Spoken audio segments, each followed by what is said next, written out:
Little kind of disclaimer timeline-wise. Absolute value is a very, very short unit. This is going to be 2 lessons long. 1 lesson, last lesson's on Friday. We're testing next week. That being said, it only covers absolute value. So it's only going to be over 2 lessons compared to our Unit 1 test, which was over 4. And one of the lessons should be entirely review, meaning we've done everything that you're going to see today. So looking at what we do today shouldn't be very hard. It should be stuff that you could actually do completely on your own. Now we're going to kind of run through absolute value. Remember that when you have an absolute value function, if I have f of x equals absolute value of x, oh, it's frozen. Thank you. What that's doing is turning all values in the absolute value bars positive. And I say it this way because there will be a point next lesson where we're solving and there's going to be things inside the absolute value and things outside the absolute value. The absolute value function itself will only turn things inside the bars positive. So it's not going to be like it's changing signs. It's everything is turning positive. So when I have -8, I'm getting +8. When I have -4, I'm getting +4, 0, +4, 8. And what you should remember about absolute value is it has a shape of a V. So I'm going to graph 4, 4. I'm going to graph 8, 8. And it does have what we call reflectional symmetry. So that means on the other side, you're going to have the same exact points. It's just the X values will be negative. Always, always, always, we're going to go in and we are going to connect our dots. Most questions that you get from us will require 5 points in order to graph. Especially on any tests or assessments that we give you, you will have 5 points that should fit unless we tell you otherwise. And we would say something like only graph 4 because we checked it and saw that 4 didn't fit or 5 didn't fit. One thing about absolute value is the domain is always going to be -infinity to +infinity. It does not matter what transformation you do. It doesn't matter if you stretch it, compress it, vertical, horizontal, you move it up, down, left, right, reflect. It's still going to be -infinity to +infinity. The range, however, will change. So the parent function itself has a range that starts at 0 and goes all the way up to +infinity. Now, if I start to move this graph around, so say, for instance, I shift it up 5, that 0 at the very front is going to change to a 5 because everything is moving up 5. So whenever we do these types of transformations, the domain will not change, the range will. Symmetry, it had reflectional, and typically we have to say over what, and this is reflectional over the y-axis.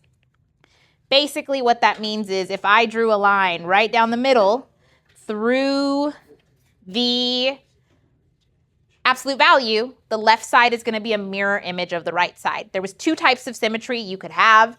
It was either going to be reflectional or rotational. And in this case, reflectional.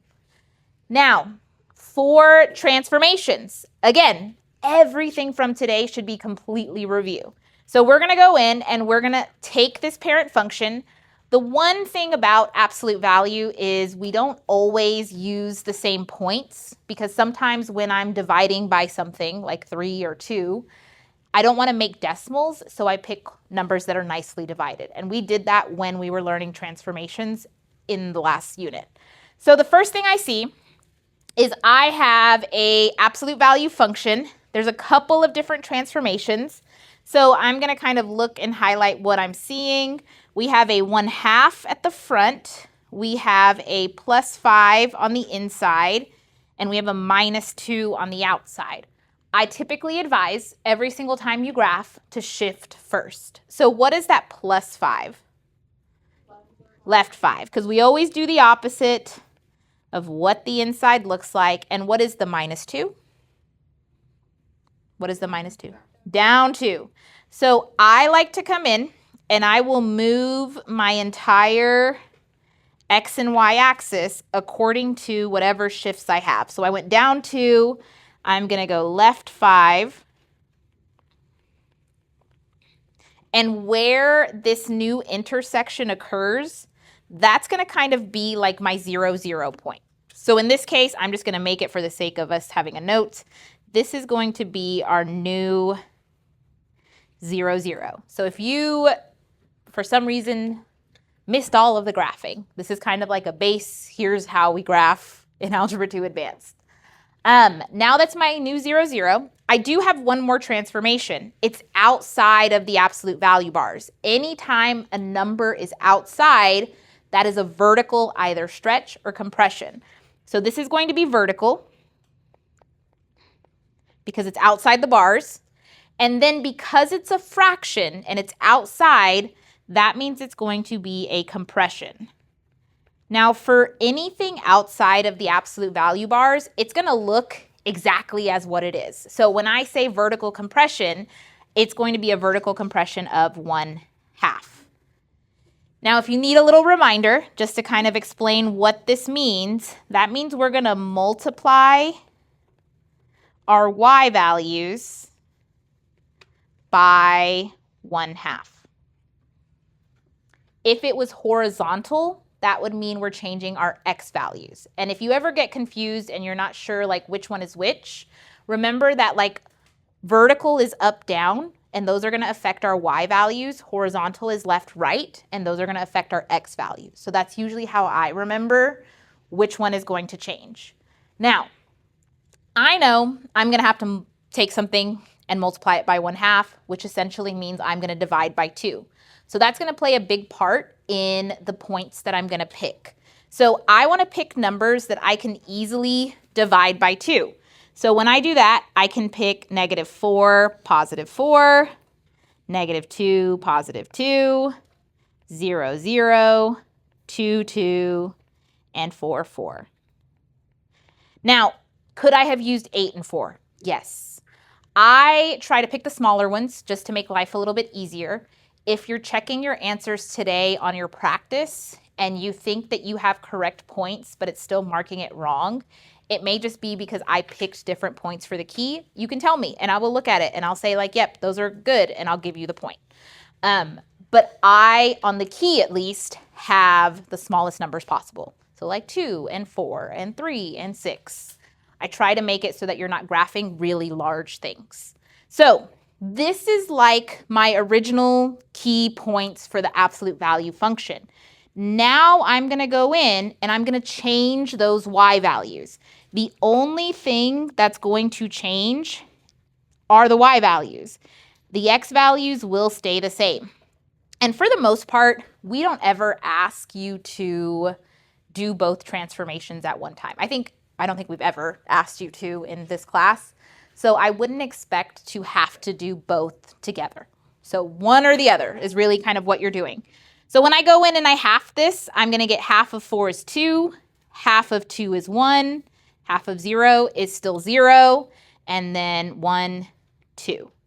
So all I did was change those y values. So these ended up being 1/2 of what my original key points were.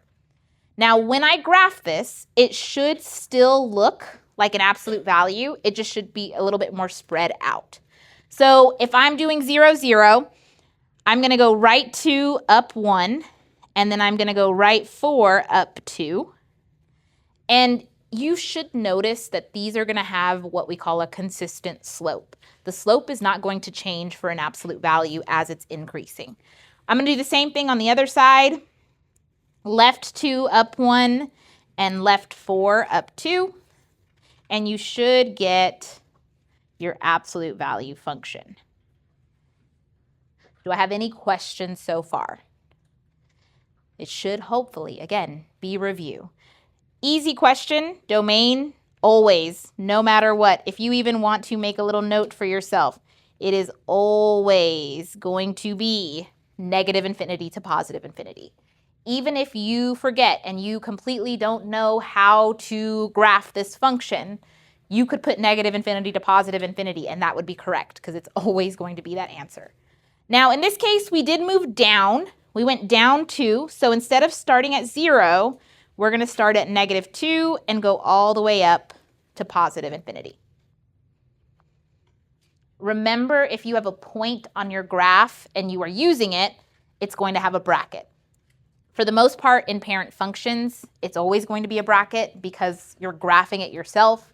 You're never going to actually include holes in your graphing. That's just if we're giving you like domain and range questions. Okay, let's try another one. Let's do number 2. Now this almost looks the same. The big difference is the 1/2 is now inside. So that's going to change a couple things. So I have a 1/2. I have a -4. I have a +7.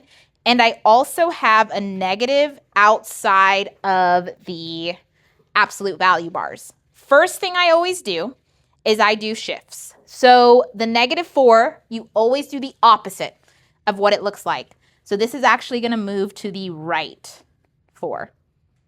Right 4. Let's draw our y-axis. The +7 means we're going to move up 7. And for absolute values, whenever you see a negative, we generally are not going to give you a reflection over the y-axis, simply because it's going to look almost the same. So what this is at the very front is going to be a reflection over the x-axis. So it's a vertical reflection, so it's going to flip down. And then we have a 1/2 on the inside. Now on the inside, it's always going to kind of flip our thinking. So it's going to be horizontal. And normally when I see a fraction like I do in number 1, we would say it's a stretch. However, again, inside is going to flip your thinking. So instead of it being a stretch, this is actually a compression.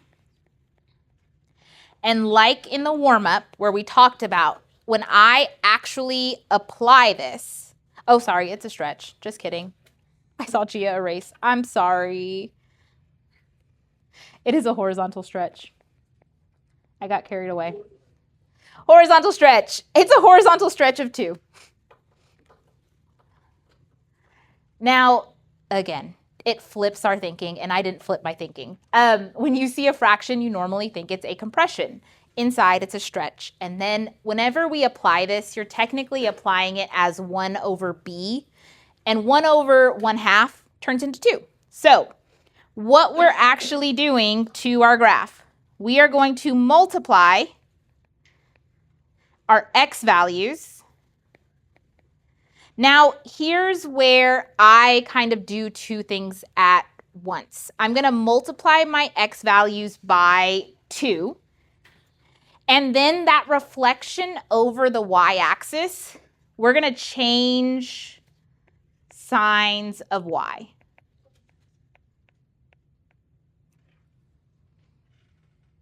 So you can do this in 2 steps. I'm going to write out my key points first. And then I'm going to go in and I'm going to just change both of them together. So for this one, because I'm not doing any dividing whatsoever, I'm going to pick easy points. I'm going to start with -2, +2, -1, +1, 0, 0, 1, 1, 2, 2. If you don't have any fractions, like you're not multiplying by any fractions whatsoever, I would usually recommend that these are the points you want to use because they are easy numbers. Now, fractions make this a little bit difficult because you're going to have to start graphing in between lines, and we don't want you to have to do that. So now I'm going to change this. Now, for these 2 things are going to happen. The x is going to change and the y is going to change. So I'm going to kind of write out my lines so I can figure out where I'm going. The first thing I'm going to do is the reflection. And the reflection is going to change the sign of y. So instead of having positive values, that's going to turn this into -2, -1, 0, -1, -2. So that takes care of the reflection part. Flipped it over, changed the sign. Now, in order to do the horizontal stretch, we're going to take the x values and multiply them by 2. So this is going to be -4, -2, 0, 2, 4.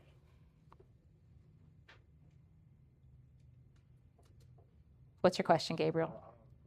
You're okay? Okay. So there's two transformations happening here. We're doing the horizontal stretch and we're doing the reflection. So that changed both our x and our y. Now when I graph this, my 0, 0 point is where I've shifted everything to. And now I'm going right 2, down 1. And I'm going right 4, down 2. And it's always going to be a reflection on the other side. So it should look like this. So you have to be careful when you have two transformations. Now in this case, domain -infinity to +infinity. Range, now this is where a lot of people will miss it. I want you to notice the absolute value is pointing down. That means these arrows, they're going to continue going down forever and ever and ever. And that means they're going all the way down to -infinity. -infinity is the smallest number possible. So whenever I write domain or range, if -infinity is a part of it, you need to write -infinity first. I saw a lot of people who switch it and they do like 3 to -infinity. I know it feels like -infinity is really, really big, but it's actually really, really small. So that's the first number you're going to write. And then you see, well, how high is this graph going to go? The highest y value that it has is 7. So I'm going to go ahead and do 7 with a bracket because that's the highest point it will be. Now, anytime you're writing range for absolute value, it's either going to look like number 1 or it's going to look like number 2. One or the other. There's no difference. You're not going to have anywhere you're using union or anything like that. It's going to be the left side or the right side. So just pay attention to, has it been like the original absolute value pointing up? If that's the case, it'll look like the left. Has it been reflected? And is it pointing down, then it's going to look like the right. These are the only two options you have. Okay, so graphing. We've talked about graphing. Let's go in and let's look at the kind of word type problems. So for number 3, it says find the equation of g of x when f of x is shifted right 9 units and up 5 units. So what I like to do, and I saw a couple of people do this, is I like to draw a picture. It doesn't have to be perfect, but I like to kind of sketch out visually, where is this graph at? So when I look at the f of x function, that +3 tells me it went left 3, and that -2 tells me it went down 2. So if I wanted to kind of visually see left 3, down 2, this is kind of where my absolute value is sitting. It doesn't have to be perfect, but it just gives me an idea of where am I starting off at. And this is where f of x is. And if you need to make a little note, you can say this is f of x. And then they tell us, okay, you're going to take this function f of x and you're going to shift it. You're going to do two things to it. You're going to move it right 9 units and you're going to move it up 5 units. So I already know that f of x is sitting at -3, and I want to move it to the right 9. So you can count it out. You can go 1, 2, 3. That's going to take it to 0. 4, 5, 6, 7, 8, 9. That's going to take it to +6. Now you also can just think of it as what's -3 plus 9, and you get +6. So in this case, our function should end up at +6. Now, up, down, they tell us it's going to go up 5 units. So I'm going to have here at -2 is where I'm starting. And then I'm going to go up 1, 2. That's going to take me to 0. 3, 4, 5. That's going to take me to positive 3. So all I'm doing is counting. And you can use like other grids that you have. You can sketch a picture like what I did. But all I'm trying to see is visually, where do I end up? And I ended up right 6. And I ended up 3. Now, what you have to be careful about is when I'm writing this final function, this g of x, I have to make sure that these transformations are on that function. I see a lot of people who try these and they use different parts in this process. So they may say -9 and +5, which are correct transformations, but it's not the function g of x. So I'm going to come in, draw my absolute value bars, because you do have to have your parent function.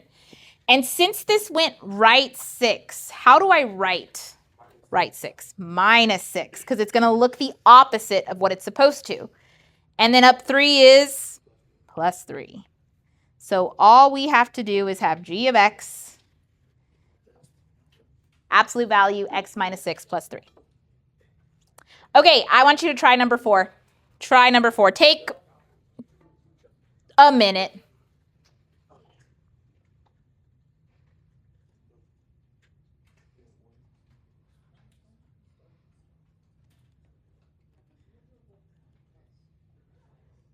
Gabriel, you got your answer? Try. You got number 4? Yeah. You do? Yes. You promise? Yeah.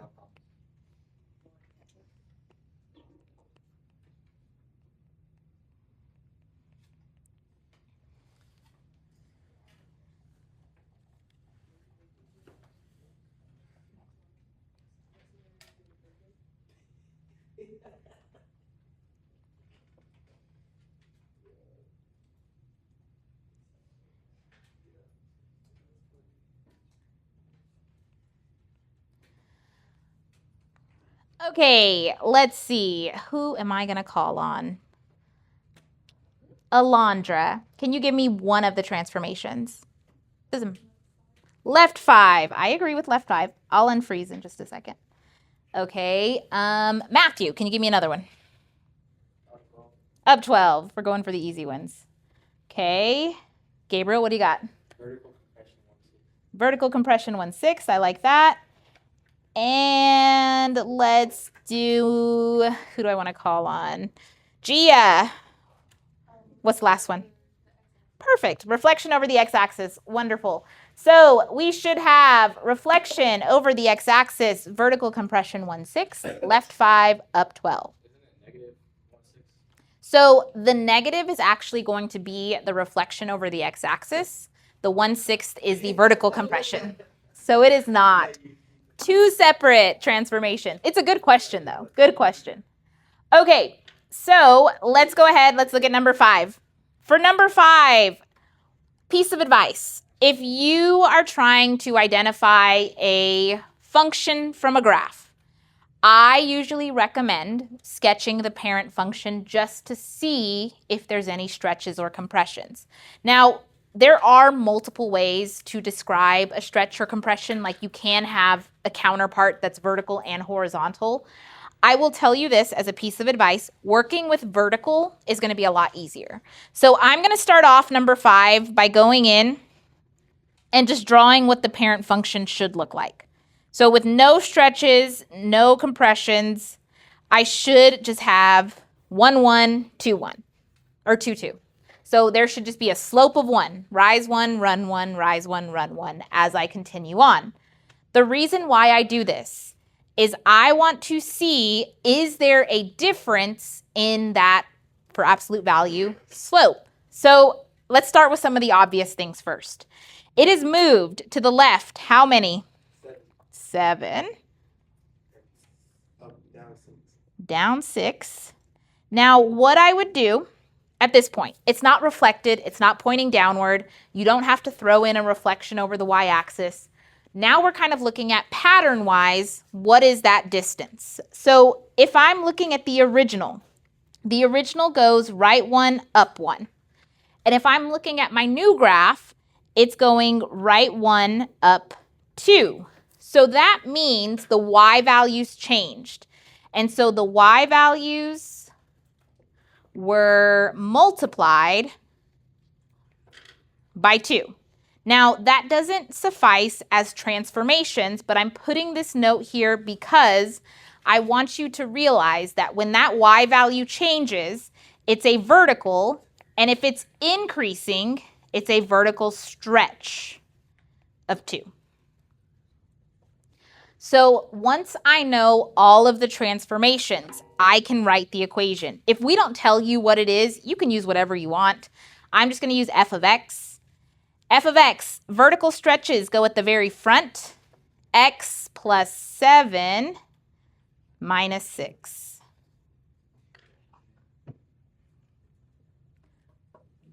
So all we're doing is identifying the transformations, writing the equation. Please make sure you pay attention to what the question wants, because I will have people who will just write the transformations and not get to the point where they're writing the equation. You have to do both. Well, you don't have to write the transformations. You have to write the equation. Okay, do I have any questions? Wonderful.